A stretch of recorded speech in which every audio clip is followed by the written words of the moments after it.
If you've listened to Brewlosophy at all, you know how much we love Imperial Yeast. The company was founded on the ideal that if you're going to do something, do it right. From their Imperial Pitch-Right pouches, packing a whopping 200 billion cells of healthy and viable yeast in each pouch, to their commitment to commercial customers, guaranteeing 10 of their most popular strains are in stock for orders up to 20 liters, or the shipping is free, Imperial Yeast does it right. No more worrying about whether you need to make a starter or propagate your yeast prior to pitching. Imperial Yeast makes it easy for the home brewer and commercial brewer to obtain direct pitches at proper rates when you need it. To place a commercial order or to get more information about everything that Imperial Yeast has to offer, head on over to imperialyeast.com. Welcome to the Brew Lab. I've said it before, but one of the things I love the most about science is discovery. Finding something new or novel that no one else has discovered, or perhaps putting things together in a new way that helps people better understand something. Sometimes that new discovery does both. I'm your host, Cade, and today in the lab I've got Dr. Laura Burns to talk to us about a recent discovery she and the team at Omega Yeast made about the sources of haze. If you remember way back to episode 44 of the show, Laura talked about some extensive research that her team performed looking specifically at haze and also how yeast influences haze. Among other things, they discovered that some yeast increases haze while other yeast are neutral or decrease haze. This led to new information about each Omega yeast strain, whether it's haze positive, haze neutral, or haze negative. And like most science, answering that question led to more questions. Like, for example, why are some yeasts haze positive and others not? With the right know-how and the right tools, that's exactly what Laura and Omega discovered, the HZY-1 gene. Now, she can tell the story better than I can, so I won't spoil it, but we'll talk about this discovery and also how Omega plans to use this information to help brewers. But first, I wanted to say another big thank you to our patrons. None of this would be possible without you. If you're not currently a patron, I encourage you to head to patreon.com/brewlosophy and check out the monthly contribution levels. In addition to all the feel-good vibes you get from helping to support the work we do here at Brewlosophy, you get access to a bunch of awesome rewards depending on the different pledge levels that you choose. You get access to Brewlosophy contributor recipes that we've never published, new discounts each month to YakimaValleyHops.com, and for $3, access to a monthly live Q&A session with a special guest from the brewing industry. This month's guest, literally this week, is homebrewing legend John Palmer. This is the author of How to Brew, which is the first book I ever read on homebrewing and the book that got me into beer. And actually, as I understand it, he's even recently done a refresh on the book. Now, you all who are listening to the show know John Palmer. He really needs no introduction, but you don't want to miss out being part of his Q&A session. So to sign up by the end of this week, you need to sign up by Friday, and you do that by going to patreon.com/brewlosophy. Don't miss this.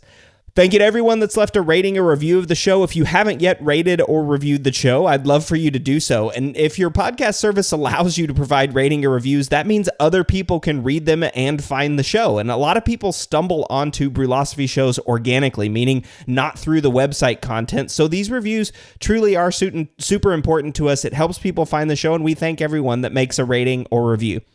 Feedback is brought to you by the dedicated crew at Haas, who bred Sabro from a Neo-Mexicanus subspecies growing in the wild in the mountains of New Mexico. Think you know Sabro? Think again. This monster of a hop is efficient when it comes to delivering big flavor. Use less green to save more green, if you know what I mean. If you like pina coladas and getting caught in the rain, try it in the whirlpool. It's full of aroma and chemical compounds that last from the hop side to the final glass, even if you dry hop on top of it. Sabro's known for its incredible blend of coconut, tropical, and stone fruits with a pronounced cream character, with flavors of vanilla, cedar, dill, and even mint. Can't decide where to use it? No sweat. Sabro's available in all Haas hop formats to meet your brewing needs, from highly consistent Lupamax pellets to efficient Incognito and traditional T90 pellets. Learn more about this awesome variety as well as the other innovative products Haas has to offer at johnihaas.com. That's John, the letter I, HAAS.com. Listener Nathan wrote in. He says, Cade, I really enjoyed the series you've done on techniques with non-alcoholic beer brewing.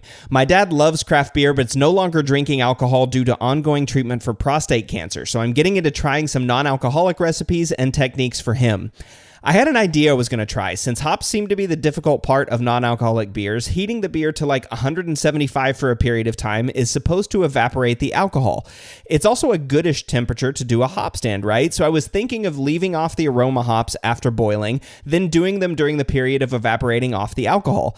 I also understand some adjustments need to be made to the bittering and flavor additions so it isn't overly bitter. I'm not sure where to start with that part of recipe formulating. I'll research and experiment with it. Also, I've thought of reintroducing water to replace volume of the alcohol that's boiled off. All things to test and play with. But that 175 degree hop stand while evaporating the alcohol is the one idea I'm most interested in. Anyway, what do you think of that idea to keep the hop aromas fresh in a non-alcoholic brew? Kind regards, Nathan.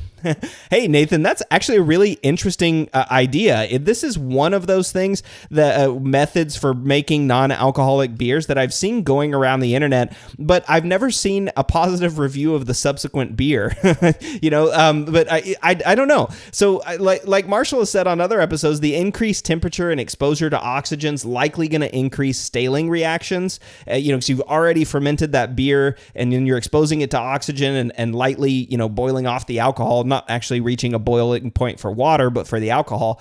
That might cause the beer to go flat and flabby. And that's generally what I see on the internet when people say that they use this method. But the hop stand is an interesting idea. I mean, you've identified a key issue at 175 or 80 Celsius, which is that you are going to get some bitterness of the beer. But this is interesting, right? Maybe some of that additional hop flavor will offset some of the flabbiness. Or, maybe if you're adding water back in, you're already, sort of liquidating down, whatever the beer was originally.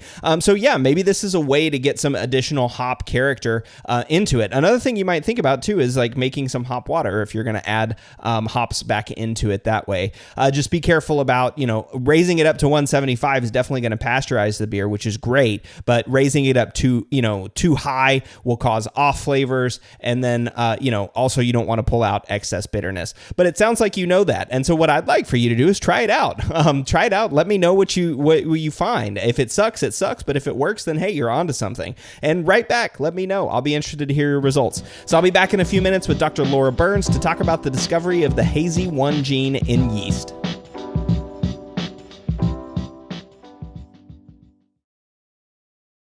The dry yeast revolution is here and Cellar Science is leading the charge. Cellar Science has expanded the world of dry yeast far beyond the drab landscape of yesteryear. With over 20 strains of beer and wine yeast now available, you can brew any style. Not to mention that their unique growth and harvesting process greatly increases lipid levels in yeast cell walls, removing the need to aerate your wort on the first pitch and allowing you to directly pitch without rehydration. Couple that with the other advantages of dry yeast, such as higher cell count and viability, and you can clearly see why commercial breweries across the U.S. are using dry yeast and choosing Cellar Science.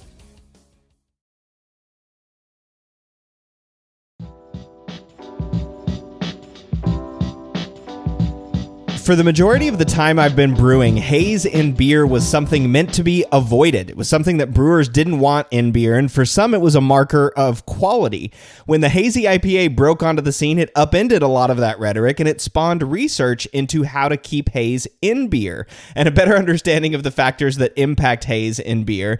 And Dr. Laura Burns from Omega Yeast has done quite a bit of research in this area, and has made a recent breakthrough about haze, which she's here to talk with me about today. Welcome back to the Brew Lab, Laura. I'm just excited to be back.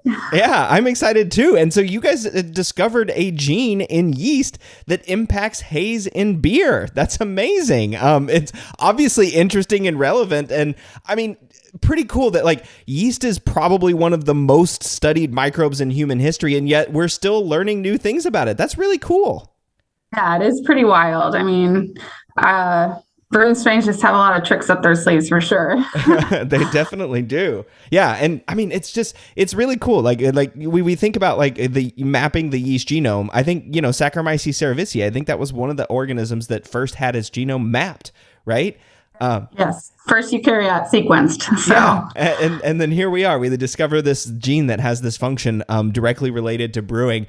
So, of course, we're going to get into that. We're going to talk about how this research came about, what the implications are for brewers. But of course, always want to introduce you, the Director of Research and Development at Omega Yeast Labs. And of course, you've been on the show a couple of times, back on episode 21, where we talked about another gene, which was the HZY-1 plus gene in yeast. Then episode 44, where we talked about yeast-dependent haze, which I think was some of the impetus of this work. And then most recently on episode 112 with Molly Browning and Avi Shavitz talking about GMOs. So yeah, other than identifying a new gene in yeast, what's been going on with you and Omega since we last talked? Well, it was only a month or two ago for the last time, but right. I mean, across the time that we've been doing these shows, there's been kind of a couple other projects in the works, and I don't think we ever talked about files, but you guys covered that a lot. But we've been working through, the discoveries that came along with building yeast that could release those in fermentation, everything from, other raw material sources or potentially, recipe combination ideas and sensory. So that was really a big part of what we've been doing over the last couple of years. And haze has gone right in line with that. We've kind of kept chugging along. I think when we talked the last time about haze, it was back in May of 2021. So that's 2 years, Whoa, that's 2 years ago. I can't believe that episode was 2 years ago. Wow. But yeah, that's totally right. That was May of 2021. Yeast, when we talked about the yeast-dependent haze. Wow. Holy moly. Yeah. I mean, I think by that point, we had begun those studies to kind of tease out the genetics of haze, but these things don't really just come as an aha overnight. It's a lot to work through. Yeah. Certainly get excited at many points along the way, but it's not something that we really just uncovered yesterday, for sure. Oh, totally. Right. I mean, when we talked about all the research and experiments that you did, on that episode, I mean, there was months and months, if not years, of research that went into that stuff, looking at different fermentation times and dosage rates and when to add hops, and how that impacts it, cataloging yeast into haze negative and stuff. We'll talk about that a little bit too. I want to do a brief refresher on that, before we kind of jump into the haze, because I'm guessing, I'll ask you, I'm assuming that's kind of where this research began, right? It kind of grew out of that haze research. Absolutely. I mean, part of, being a yeast biologist and understanding genetics is, you recognize that yeast exhibit certain traits. And when you see a variety of, kind of a spectrum of a trait, you really are interested in what's controlling that, and usually looking into the DNA and understanding a little bit more about what potential genes might be linked to that. Yeah, exactly. To that trait. What makes it work? That's what and of course, that's what we're going to talk about. So you guys discovered the gene that you've named HZY-1, HZY-1. Yeah. So yeah, we'll talk about it. We're going to recap that work that led up to this point, discuss how HZY-1 was discovered, and then discuss its uses for brewers and maybe where you guys are planning to take this. Maybe we'll be cataloging yeast strains now. We're already reporting style 1, so maybe HZY-1 will be there as well. So let's then talk about the yeast-dependent haze research that you guys were looking at, and kind of maybe start there, recap that for us, and then we can talk about how this grew out of that. Sure. Well, I think from the early days of making hazies, there was kind of a little bit of a misnomer about what yeast was doing to create and help stabilize haze and beer. And a lot of people were highly focused on kind of, whether it correlated to flocculation, and whether the yeast needed to be actually suspended in the beer for it to be as hazy as we see it. We see this milky, turbid haze that just literally looks like a slurry.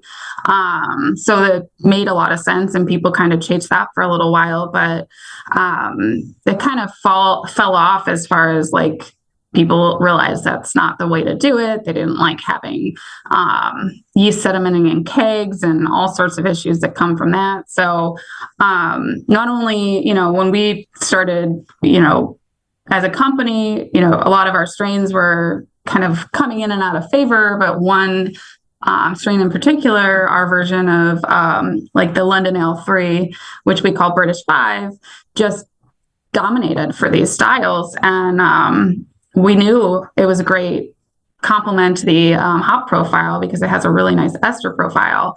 And we knew the attenuation profile also matched the style. But to kind of start digging in and really understanding a little bit more about why it was making hazy beer was really, really unknown. So, that was kind of the start of all the work. Is just, I was a brewer at the time when hazy IPAs really came into favor in around 2016. And, I had failed attempts with other yeast strains and knew consistently if I wanted a hazy in the brewery, I was going to rely on this British 5 strain. And, nobody wants to see like colloidal instability in a product. And that was like a major headache. So you stick to what works, right? Yeah, and you don't really need to know why. Exactly. Yeah. Then coming in and starting up at Omega and building out the R&D program, we had simple experiments underway for other aspects of, making hoppy IPAs, and the visual was like there. It was just very clear that certain strains were making haze and certain strains weren't. And it was dry hop dependent. So it was different from haze we had been talking about for, decades with lagers. It was a different type of haze that we were looking at. That spawned a lot of the work that we did, and really, like you said, cataloging strains into haze positive and haze neutral, and building out kind of the best practices for dry hop timing. We recognized that the earlier the dry hop, the less stable haze you would achieve. And actually, we found it was more of a clarifying effect. And then later dry hoppings is like as it proceeded towards the tail end of fermentation, you were just increasing haze. So a lot of that work was really just sparking a lot of, new thoughts and what the mechanism for haze formation was. And yeast was certainly the big player in this type of haze. Yeast and hops, somehow that interaction was causing haze in the beer. Right. I remember the big takeaway one of the big takeaways for me from that too was you guys wanted to use all of the techniques, like the brewing techniques for brewing a hazy, right? But then change the dry hop regime and use a yeast that wasn't necessarily haze positive. And you guys made a clear quote unquote hazy, right? Yeah, exactly. Yeah. And that was with just, brewing practices, which is really cool. Teaches us a lot about the mechanism just from understanding how we can control it.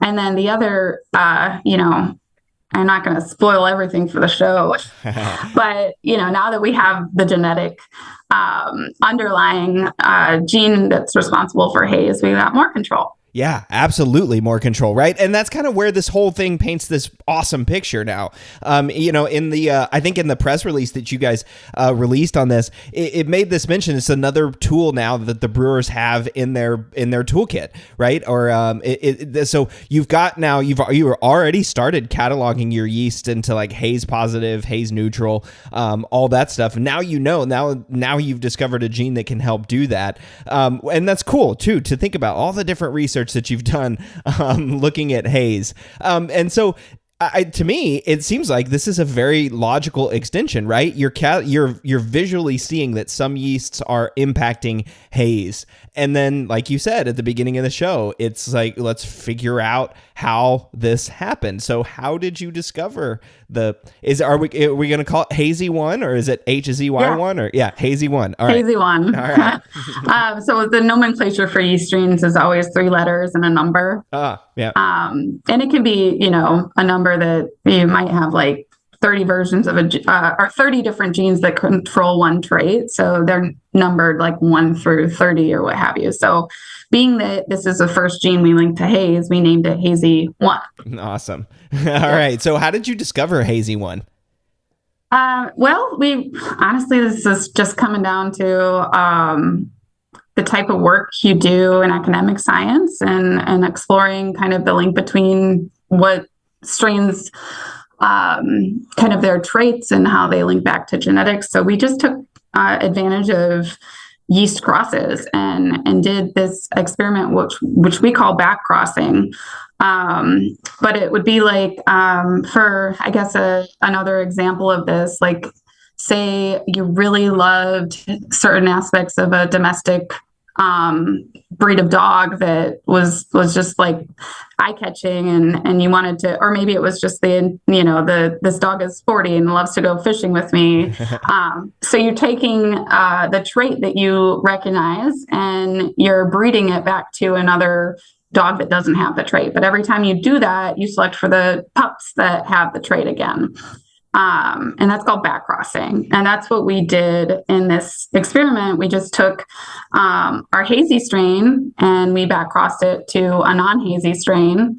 And every time we made new yeast babies, we found the babies that had haze.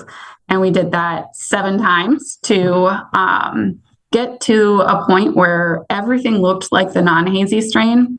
All the genomic features were identical to the non-hazy strain, but we now stuck in the haze gene. So if we look to compare that like late generation that looks a lot like the non-hazy strain, we can pick out the gene for haze. Nice.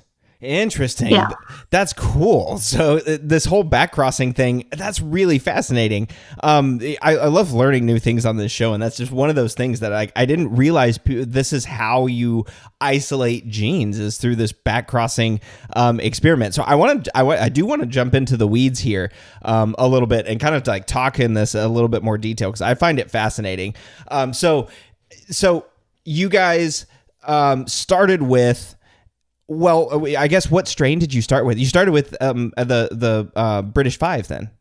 That's correct. Yeah. So we went with like everybody's like go-to hazy IPA strain, because that was one of the strains we categorized as the most haze positive. We actually have some others that are more haze positive, but we were really familiar and comfortable with that strain. All of the brewing strains have pretty messy genetics, and it's really challenging to do any crosses and get viable offspring out of them. Mm-hmm. So that was certainly part of the initial, like, will this be possible? Can we even get breeding to work in this strain? That was one of those things we talked about with Avi and Molly on the GMO episode, right? It's like, making crosses takes a long time. That's kind of like a conventional breeding method for, discovering new yeast species.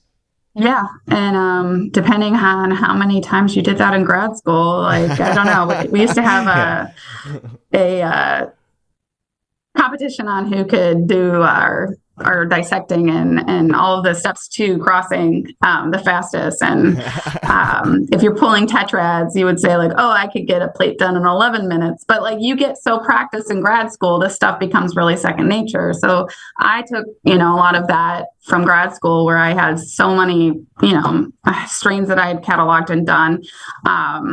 And then I took it into brewing strains and realized, like, I am skilled at this, but this is still very tricky, like it was a challenge. So, I don't remember who told me that, but it was, maybe it was on a prior episode of the Brew Lab, or maybe it was just in a fermentation class that I've taken, but yeast have this cool thing where their genome is duplicated, right? And so they have an extra copy of their entire genome inside their cell, right?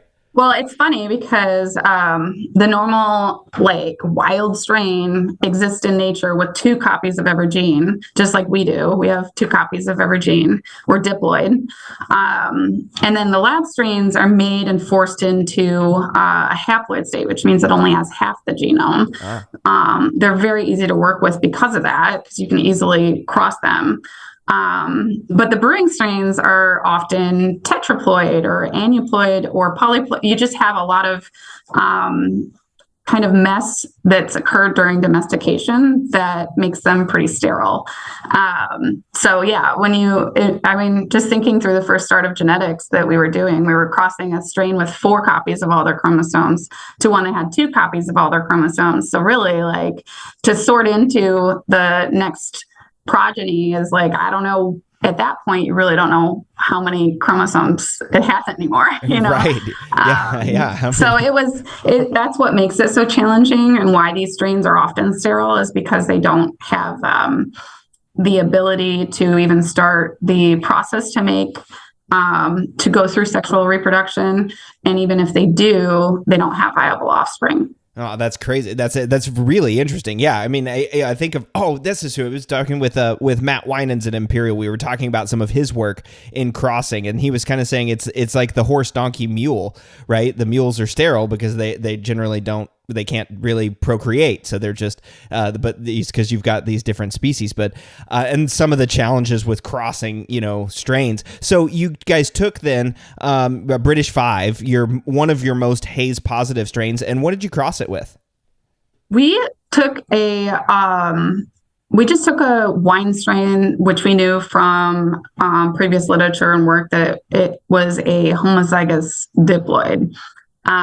So the word homozygous just means that even though it has 2 copies of every gene, they're all identical. Ah, okay. So when you're doing genetic sequencing and you're looking for variation across the genome, if it has more than one version of the gene and they're different, it becomes really complicated. So we chose the other strain because it was homozygous diploid and it was very simple. It's easy to work with.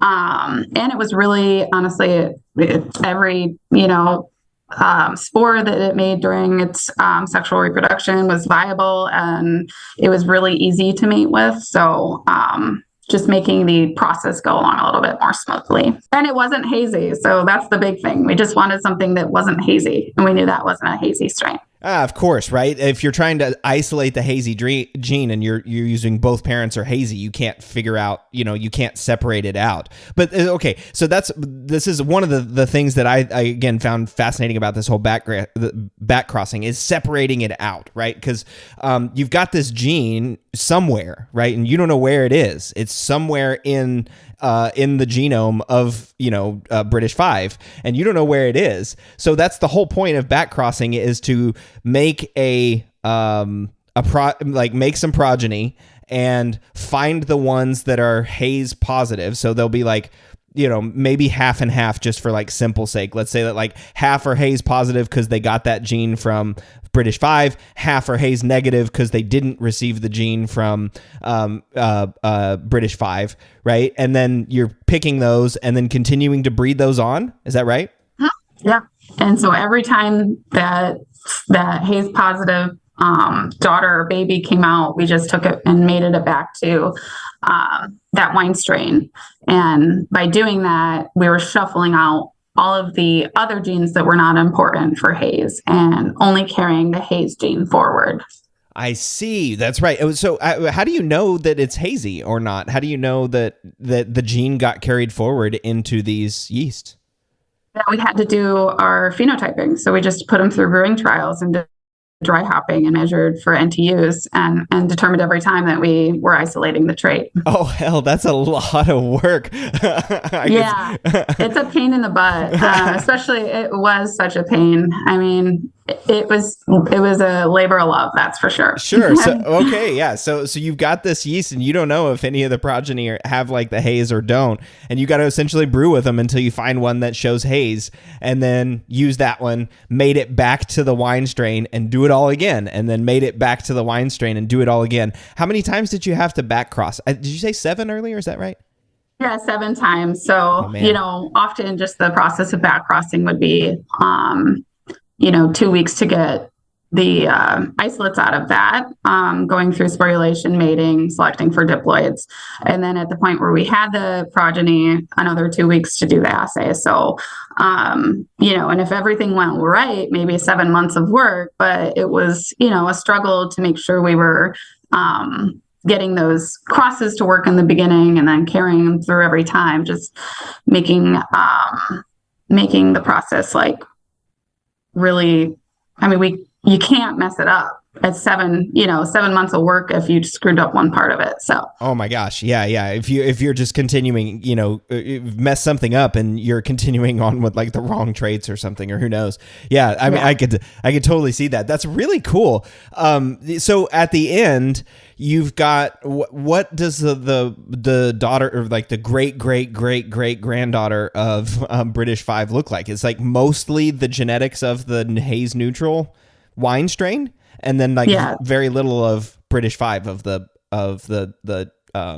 haze positive strain. Yeah, and it was kind of neat too because as you followed the progeny, you could see the attenuation start to reduce each generation because the wine strain was kind of poor attenuating. Yeah. So you could tell you were starting to shuffle in all of the wine genes, including like we were losing some of that maltose utilizing trait that the brewing strains have. Key factor there, right? The wine strains can't metabolize maltose, so that's reducing the attenuation. So is that the metric? Well, let me ask this question. So how did you know when to stop? I mean, did you look at attenuation, or how did you know? Like, it's just calculating, right? Yeah. We know every time we're cutting the percent of the genome in half. Every time you're crossing. So just by statistics and knowing, started with 100% of Brit 5, second cross 50, 25, so then break it down. And at the last point on back cross 7, we were at 99.2% of the wine strain and 0.8% of Brit 5. I see. And that was sufficient. That was enough. Like we were satisfied. We knew we would, I think, it was like, I think we were like basically down to, instead of like 8,000 genes, we were down to like 400 genes that we would have to evaluate.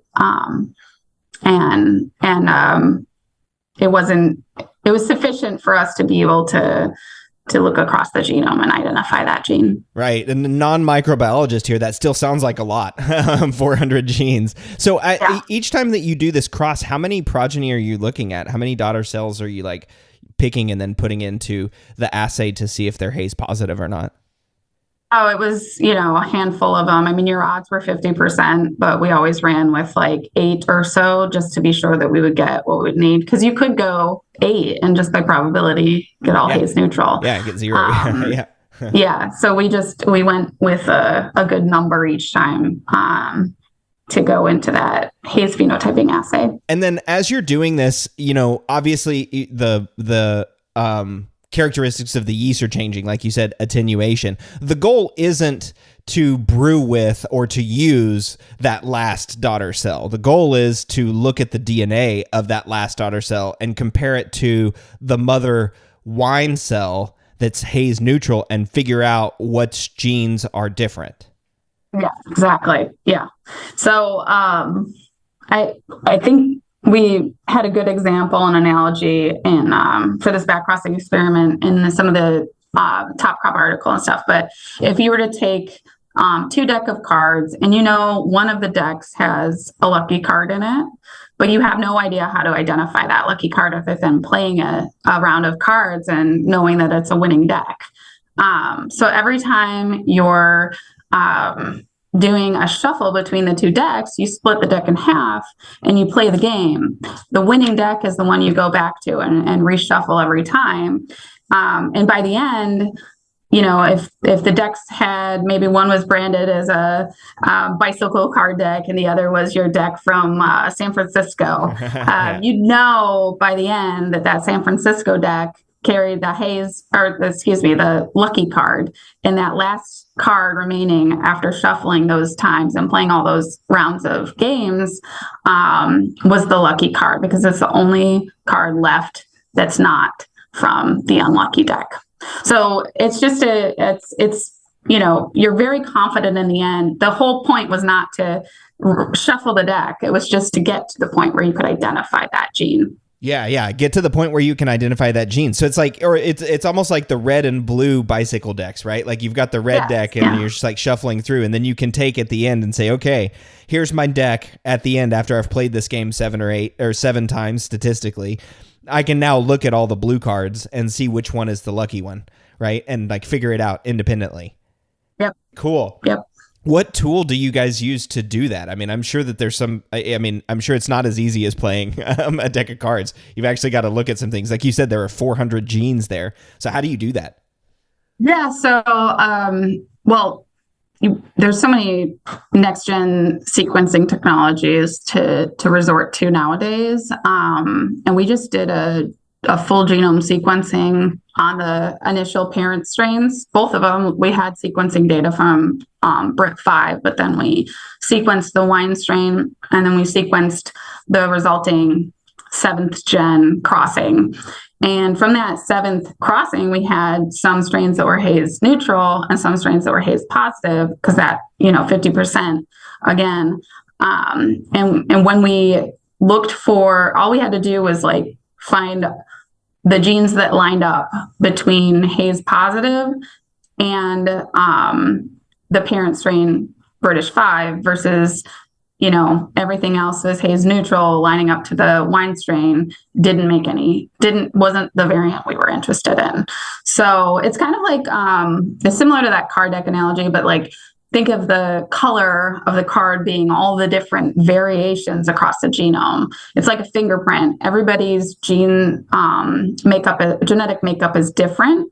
And by looking for the differences, you can kind of map the regions of the genome that we're linking to haze, and that's what we did. Interesting. So you're looking at these two maps. You're looking at and saying like, okay, here's a region that is the same for British 5 and this great great granddaughter progeny, and saying, okay, we think this is the region that contains the gene that's responsible for haze.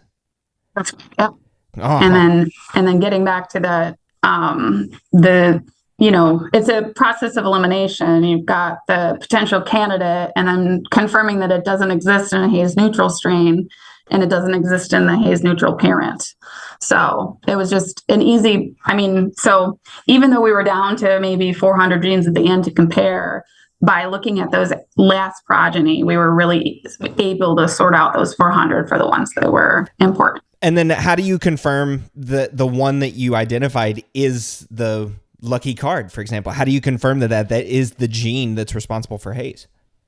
Yeah, so you remove it and you say that if it's not, like specifically if we get rid of this gene and don't disrupt anything else in the strain, is the haze lost. So we call that necessary sufficient testing, and the necessary was the back crossing. We know that the gene was necessary to make the strain hazy by doing all that shuffling. And then the sufficient is, sufficient was the shuffling. And then necessary is like, if we get rid of it, then we know that it's also the determinant that causes the haze. Yeah, so you just use like a CRISPR or something like that, CRISPR-Cas9 to knock out that gene, and then so you of British 5. So you've got British 5, you take it, gene modify it to knock out that gene, and if British 5 no longer produces haze, then that's the gene that's responsible for haze. Yes, yep. And then, we did that in several haze positive strains and were able to confirm that we lost haze in each of them. So it was a shared trait amongst the strains, and also the gene HZY-1 was responsible for that trait in each of the strains. Interesting. And you there was another really cool part in the Top Crop article that I was reading through.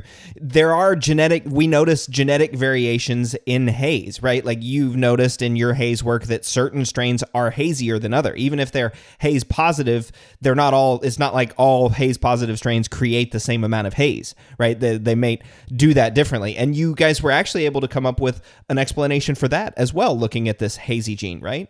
Yeah, so the variation across all of the strains that we were looking at, some of them being very haze positive, some of them being very haze neutral, there's a lot of ways that can happen. Sometimes there's multiple genes that control that, so that becomes really complicated. It's more pleiotropic, it's hard to tease out, but if it's a given gene, then it's either like maybe the gene has a mutation that makes it more or less active, or there's different regulation of the gene, or there's different copy number. If the gene is there in 4 copies versus 1 copy, the trait may be more expressive or less expressive. So all of those things were kind of in the mix of what we were considering. But one of the major, just obviousness to this gene is that it had really massive structural variation to it, unexpected completely, but it kind of resembles genes that control flocculation. There's a lot of variation between those genes, and it involves these repeat regions. So it wasn't unprecedented that like the structural variation that we were seeing in the gene would change how hazy the strains would be.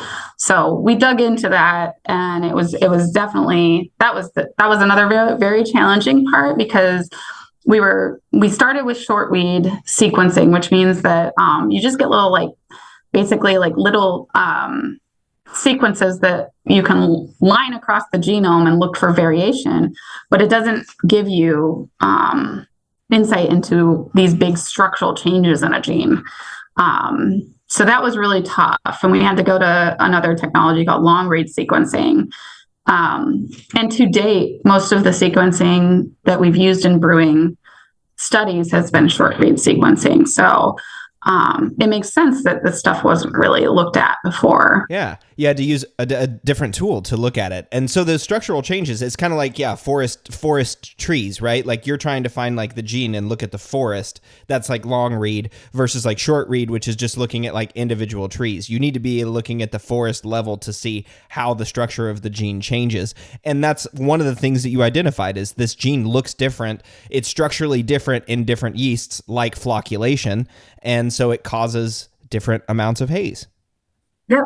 And we kind of rely on technology that we have like every step of the way. And the technology that we used is much more recent. And so by using these updated methods, and we have a bioinformatics scientist who can help do the analysis for a lot of this as well, we're getting to understand things we didn't understand. So maybe, timing was kind of right for an understanding this gene a little bit more, because it was probably really difficult to look at before. Yeah, I mean, sure, it makes sense. I mean, it's all that's fascinating, because we didn't really start brewing hazy beers until recently, right? It's kind of like I know.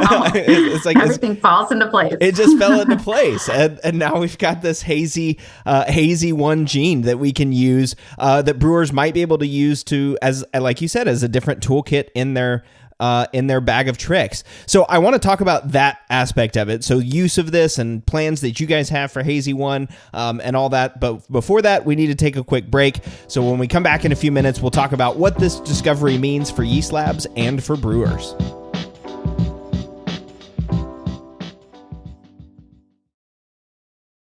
One of the biggest improvements to my brewing practices was the upgrade to stainless steel, and Delta Brewing Systems offers some of the lowest prices on high-quality stainless gear, like the Firm Tank, which holds 8 gallons or 30 liters of wort, comes with a domed lid to reduce the chances of a messy blow-off, and it can hold up to 4 psi of pressure. Delta Brewing Systems also has their own line of brew kettles, as well as one of the lowest-priced all-in-one electric brew systems out there, and their prices are remarkably affordable. If you're in the market for legit stainless gear that won't break the bank, you've got to check out deltabrewingsystems.com. We all know that designing recipes is really fun, and doing it well is so much easier with good software. We at Brewlosophy recently made the switch to Brewfather, and honestly, y'all, we could not be happier. Brewfather utilizes the latest technology to bring you the most robust cloud-based recipe design software that can be accessed anywhere, on your phone, tablet, desktop, and even offline. It also works seamlessly with numerous third-party devices to make it easier to monitor every step of your brew. I know change can be difficult, but trust me when I say you need to go to brewfather.app today to try it out for yourself. That's brewfather.app.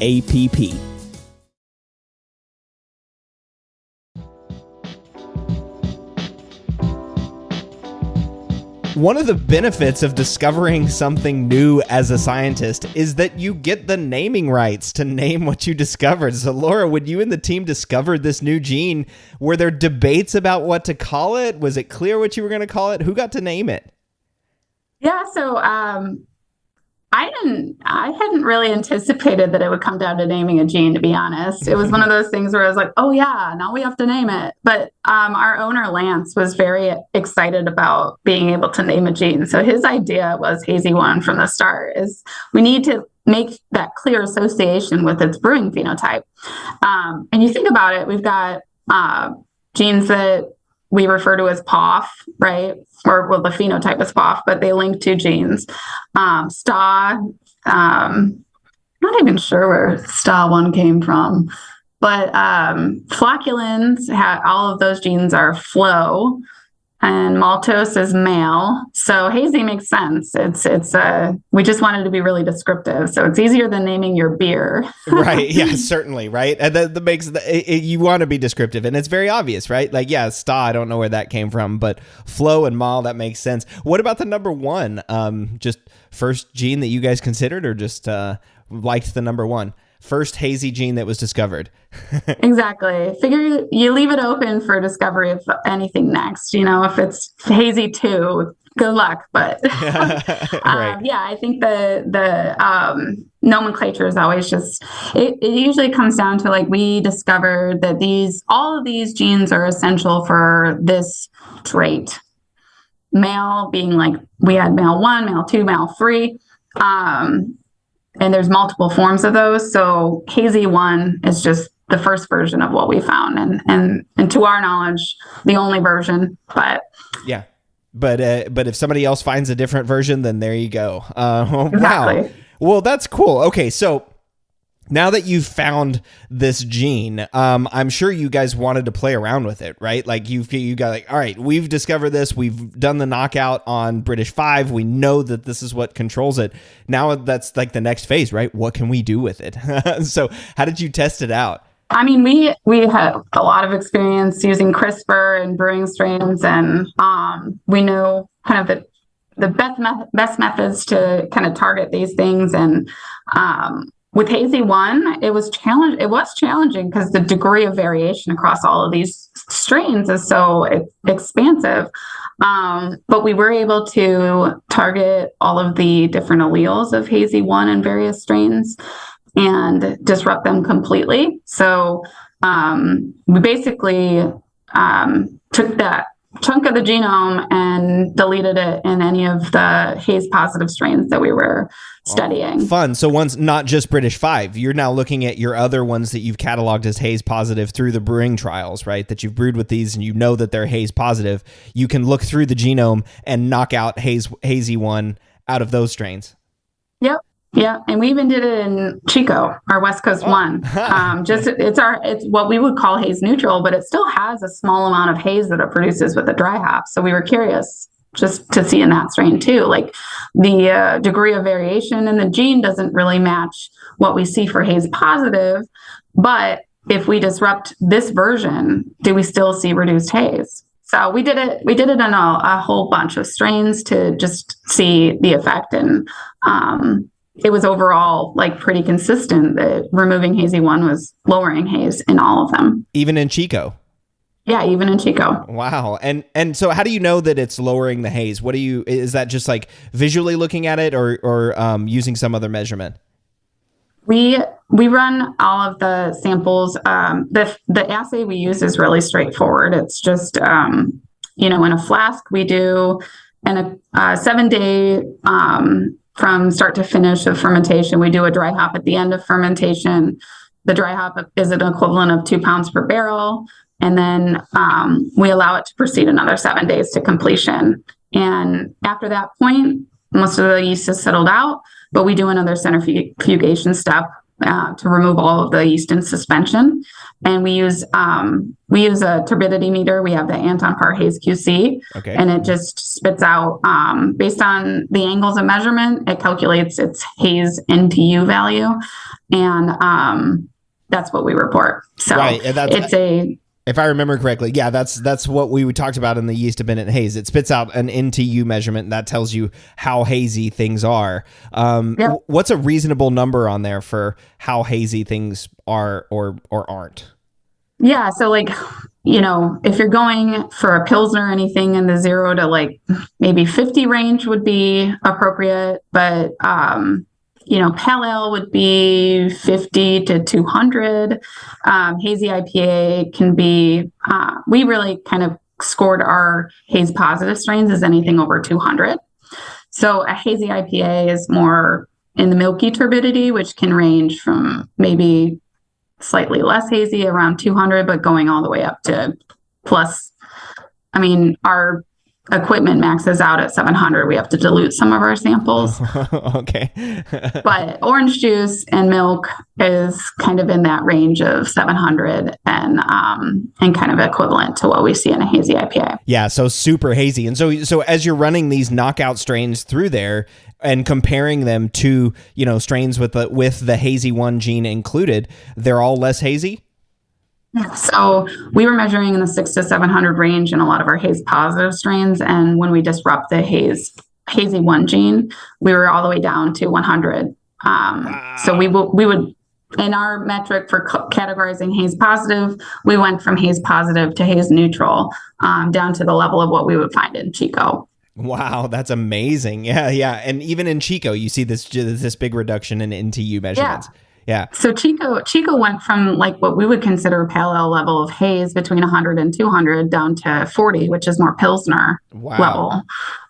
So the reduction in Chico was really exciting to see too, because, when you're going for West Coast, sometimes you are looking to get something really bright and crystal clear in the finished product, and maybe it wouldn't require as much fining or process to get it there. Yeah, that's really fascinating. And of course, Chico, that being like the number one yeast that's used, at least in the United States, if you can eliminate the haze there, that's cool. That's really fun. And like you said, that's a cool implication for brewers. Maybe you can use less finings by using some of these yeasts that have HZY-1 knocked out of it. And before we leave, though, and get into implications of brewers, you guys also looked at, are there any other implications that are happening to the beer, right, by knocking out this HZY-1 strain? Like one of the things I think you did was tetrad sensory testing, right, to actually see if tasters could taste a difference between beers with the HZY-1 gene and beers without it.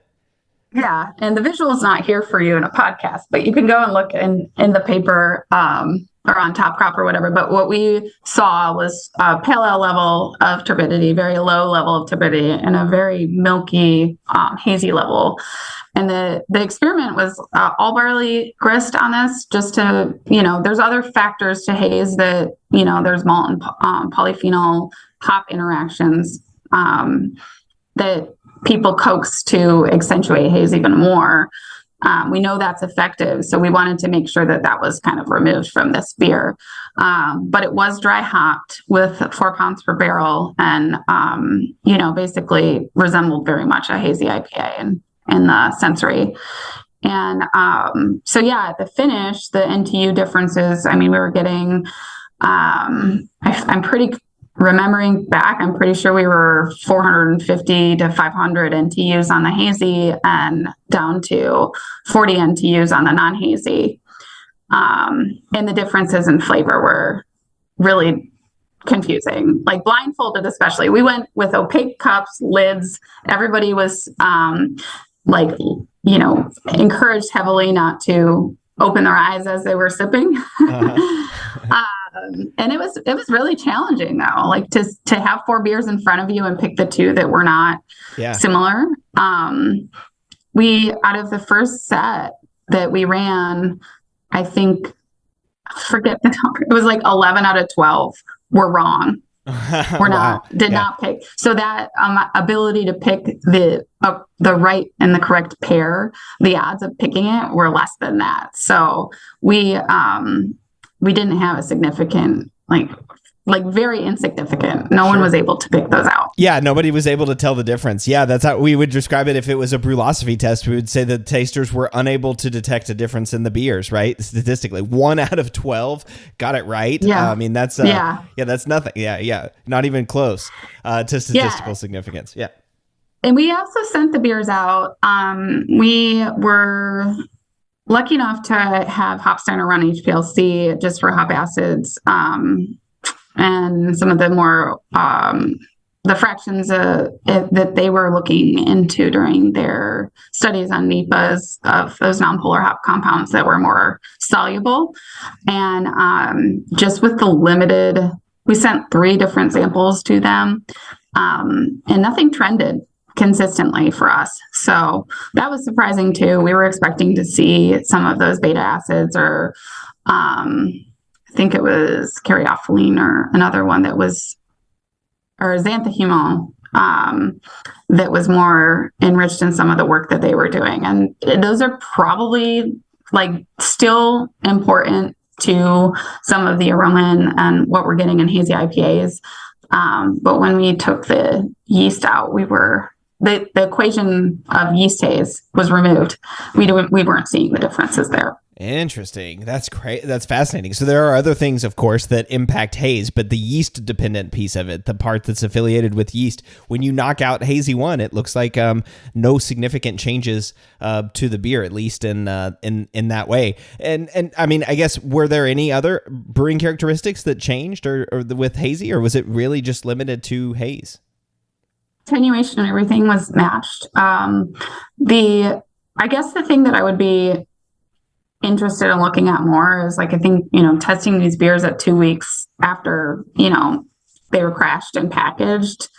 We weren't detecting a difference, but that beer is still pretty hot at that point. Like there's a lot of intensity coming at you. So picking up differences that are subtle are going to be more difficult. So I think extending maybe into like month 2 and determining any differences at that point would be pretty cool.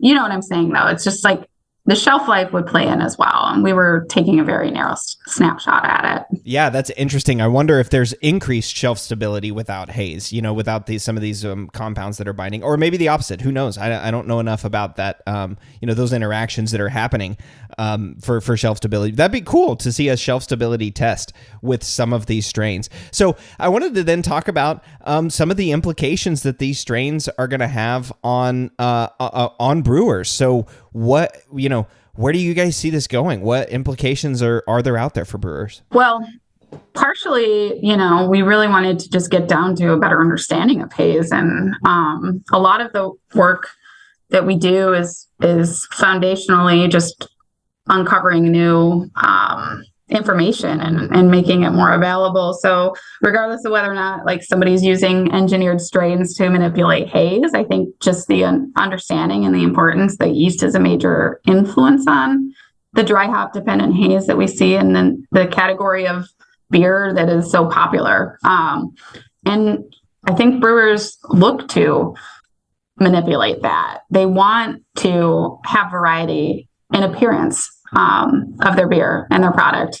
So I think the versions where when we did a trial and a collaboration with a brewery next door called Old Irving Brewery, they're great friends and they like to run these things with us and experiment. But they used the non-hazy version of 011 and made, they have a award-winning hazy IPA called Beezer, and they made a version of their Beezer with and without haze. They called it Crystal Beezer. Crystal Beezer. But Nice. it was a really fun experiment, and just to have the fermentation profile and attenuation of 011 in a beer that looks like a West Coast IPA is a little bit trippy. Yeah, right. So, providing variety and just like skilled, there's a way to really manipulate this now. Right.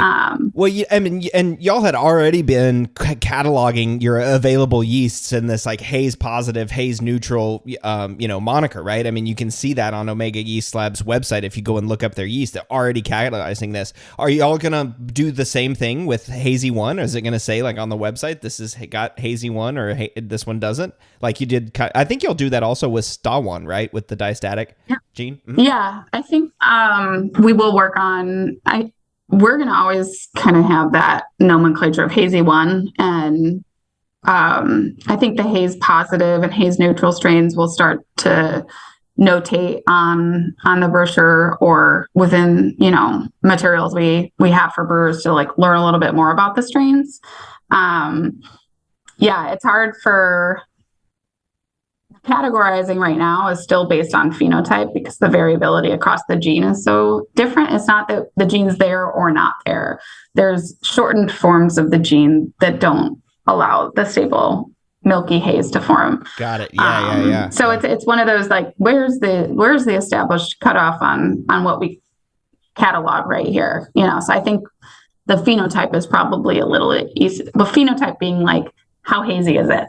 Is Yeah. probably an easier way to score it. And let me ask you this question then. Do all of the yeasts, like, because I don't remember if you have a haze negative. I think you do have a haze negative, classification. There we go. Do all of the brewing yeasts have HZY-1, or at least all the ones that you've looked at so far? Are there any yeasts that don't have HZY-1? No, we were actually there. All of the yeast that we surveyed had HZY-1. I do know that when we were looking in some of the Belgian strains, there were short enough versions and disrupted versions enough to where we weren't getting the full gene all of the time. But we still, so that means probably copy number was reduced significantly in those strains. So there's presence of HZY-1 in all strains, but the amount of the gene and the degree of those expansions within the gene is what makes it hazy. Oh, cool. It sounds like that's some fun research that you guys or whoever else wants to take this could look at in the future. I also think there is some interesting application for genetically engineered strains, right? Like knockout strains, like a Chico with no haze, right? Or like you said, the British 5, the London L3, Juice, all of the number one hazy strain. You can make a West Coast looking IPA taste like Juice or British 5. Yeah. I mean, that's crazy. Yeah. Yeah, it is very crazy. What's cool too is this all exists in the strain. And, as we domesticated these yeast, we've somehow selected for them to become hazy. This seems to be I guess maybe more of a brewing trait that's been selected for. And so the knowledge behind how we've selected for haze is kind of a weird one. We don't really know. Our prediction is that it kind of came down to top cropping. So a lot of the strains that we categorize as haze positive had historically been top cropped. So the gene HZY-1 encodes for a manoprotein, which is coating the surface of the cell. So there's other manoproteins that change how the cells rise to the top and float to the bottom or sink to the bottom. So flocculins help them collect and go to the bottom, but other manoproteins are actually shown to increase buoyancy. So there's a possibility that we've allowed for the selection through top cropping of this hazy trait. Wow. So that's kind of an interesting kind of side note. I think the genetically engineered strains where we would disrupt that trait, they're considered cisgenic.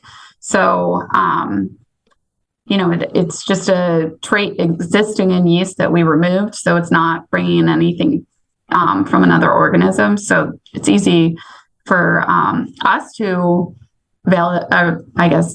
put together the safety evaluation of that. Yeah. Exactly. Yeah. Right. And as we talked about within the GMO podcast, they may not even be considered genetically engineered GMO in certain countries, right? Because of that reason. Mm-hmm. Yeah.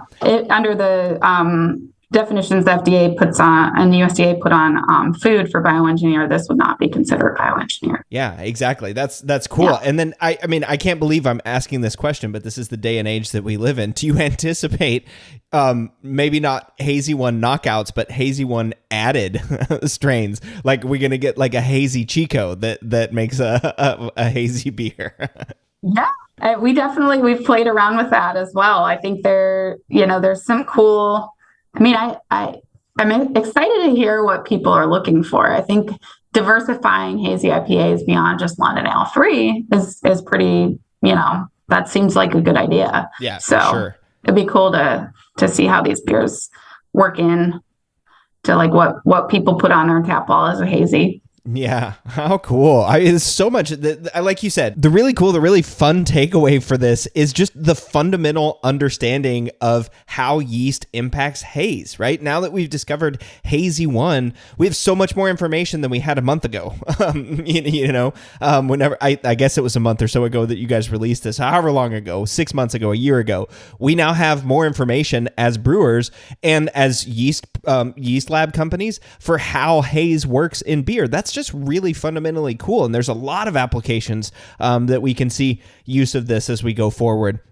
So we talked about a bunch of stuff today, Laura. We talked about the discovery of this HZY-1. We talked about implications to brewers. We talked about naming of HZY-1. If you want brewers to take away just one thing from today's episode, what would it be?